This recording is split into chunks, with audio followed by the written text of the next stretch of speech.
اور جب ان سے کہا جاتا ہے کہ جو رزق اللہ نے تم کو دیا ہے اس میں سے خرچ کرو، تو کافر مومنوں کے متعلق کہتے ہیں کہ بھلا ہم ان لوگوں کو کھانا کھلائیں جن کو اگر اللہ چاہتا تو خود کھلا دیتا، تم تو کھلی گمراہی میں ہو۔ کہتے ہیں اگر تم سچ کہتے ہو تو بتاؤ یہ وعدہ کب پورا ہوگا؟ یہ تو ایک چنگھاڑ ہی کے منتظر ہیں جو ان کو اس حال میں کہ باہم جھگڑ رہے ہوں گے آ پکڑے گی، پھر نہ تو یہ وصیت ہی کر سکیں گے اور نہ اپنے گھر والوں میں واپس جا سکیں گے۔ اور جس وقت سور پھونکا جائے گا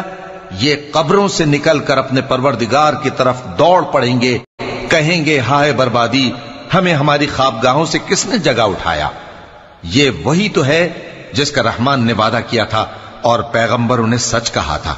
وہ تو صرف ایک زور کی آواز ہوگی کہ سب کے سب ہمارے روبرو آ حاضر ہوں، پھر اس روز کسی شخص پر کچھ بھی ظلم نہیں کیا جائے گا اور تم کو بدلہ ویسا ہی ملے گا جیسے تم کام کرتے تھے۔ اہل جنت اس روز عیش و نشاط کے مشغلے میں خوش ہوں گے، وہ بھی اور ان کی بیویاں بھی سایوں میں تختوں پر تک، وہاں ان کے لیے میوے ہوں گے اور جو وہ منگوائیں گے ان کو ملے گا۔